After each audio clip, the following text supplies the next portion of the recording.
السلام علیکم ورحمۃ اللہ وبرکاتہ۔ اعوذ باللہ من الشیطان الرجیم، بسم اللہ الرحمن الرحیم۔ رب اشرح لی صدری ویسر لی امری واحلل عقدۃ من لسانی یفقہوا قولی۔ رب زدنی علما وعملا، یا مقلب القلوب ثبت قلبی علی دینک، یا رب لک الحمد کما ینبغی لجلال وجہک وعظیم سلطانک۔ ہم پڑھ رہے ہیں سورہ البقرہ کا ترجمہ اور اس کی تفسیر۔ آج کی آیت نمبر 68، 69 اور 70، 3 آیتوں کا ترجمہ اور اس کی تفسیر پڑھیں گے۔ مزید ڈسکس کرنے سے پہلے اس ویڈیو کو لائک کریں، شہناز مقصود چینل کو سبسکرائب کریں اور بیل آئیکن کو ضرور کلک کریں۔ اب آگے بنی اسرائیل کا رویہ ہے۔ قالوا ادع لنا ربک یبین لنا ما ہی، وہ کہہ رہی ہیں کہ اپنے رب سے جا کر دعا کرو، موسیٰ علیہ السلام سے، وہ ہمیں اچھی طرح واضح کرے کہ گائے کیسی ہو۔ ان کا تکبر اور بے رخی کا انداز ہے۔ قال انہ یقول، موسیٰ علیہ السلام کی دعائیں قبول بھی ہوتی تھیں۔ موسیٰ علیہ السلام جا کر اپنے رب سے بات کرتے ہیں، اللہ تعالیٰ ان کی بات سنتے ہیں اور پھر جواب دیتے ہیں۔ فوری طور پر جواب آتا ہے، انہ یقول انہا بقرۃ، اللہ تعالیٰ بتاتے ہیں کہ وہ ایک گائے ہے، لا فارد، نہ وہ بوڑھی ہو، ولا بکرن، اور نہ جوان، اوانم بین ذالک، درمیانی عمر کی گائے ہے۔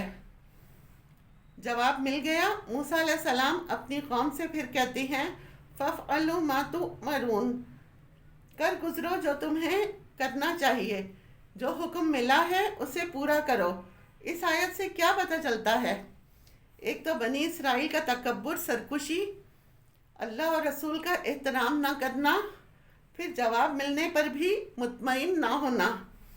یہ بھی پتہ چلتا ہے کہ موسیٰ علیہ السلام اللہ کے بہت پیارے پیغمبر تھے اور ان کی دعائیں قبول بھی ہوتی تھیں۔ وہ اس بات میں حیا بھی محسوس کرتے تھے کہ بار بار اللہ کے پاس جا کر قوم کی حجت بازی اللہ کے سامنے رکھیں، اور وہ مجبور ہوتے تھے، لوگ ان کی بات نہیں مانتے تھے۔ فافعلوا ما تؤمرون، یہ صرف ان کے لیے نہیں ہے بلکہ یہ ہمارے لیے بھی ہے۔ کرو جو کرنے کا حکم ملا ہے، کر ڈالو، حجت بازی نہیں کرنی۔ سمعنا واطعنا، ہم نے سنا اور اطاعت کی۔ فافعلوا ما تؤمرون، مقصد پر نظر رکھو، نیکی کے بارے میں دیر نہیں کرنا چاہیے انسان کو کبھی بھی۔ قالوا ادع لنا ربک یبین لنا ما لونہا، کہاں باز آنے والے ہیں، کہاں ٹلنے والے ہیں حجت باز۔ پھر کہنے لگے، اچھا ذرا یہ تو بتائیں کہ اس کا رنگ کیسا ہو۔ قال انہ یقول انہا صفراء، موسیٰ علیہ السلام پھر پوچھ کر آتے ہیں، پھر بتاتے ہیں کہ اللہ تعالیٰ فرماتے ہیں کہ یہ زرد رنگ کی گائے ہے، فاقع لونہا، خوب چمکیلا رنگ ہے اس کا، تسر الناظرین، دیکھنے والوں کو خوش کرتی ہے، یعنی جو اسے دیکھے وہ خوش ہو جائے۔ اس آیت سے کیا پتہ چلتا ہے؟ وہی بنی اسرائیل کی حجت بازی کا حکم ماننے میں ٹال مٹول کرنا، اور یہ بات بھی پتہ چلتی ہے کہ بہت سی چیزیں خوبصورت معلوم ہوتی ہیں، یعنی خوبصورتی انسان کو متاثر کرتی ہے۔ آپ یہ دیکھیے، جب کیمرہ نہیں تھا، ٹی وی وغیرہ نہیں آیا تھا، تصویروں کا دور نہیں تھا، اس وقت سنی سنائی ہوئی چیزوں پر زیادہ تر انسانوں کی معلومات بیس کرتی تھی۔ اسی لیے قصہ گوئی اور کہانیوں کا رواج عام تھا۔ لوگ اپنے امیجیشن سے کام لیتے تھے اور شاید یہ اپنی عقل بھی زیادہ استعمال کرتے تھے۔ اب کیا ہے کہ بہت سی چیزیں صرف سنی نہیں جاتی بلکہ دیکھی بھی جاتی ہیں، اور دیکھنے کا ایک اپنا لطف ہوتا ہے۔ وہ کہتے ہیں نا، A picture is a worth of 1,000 words، دیکھا اور سنا برابر نہیں۔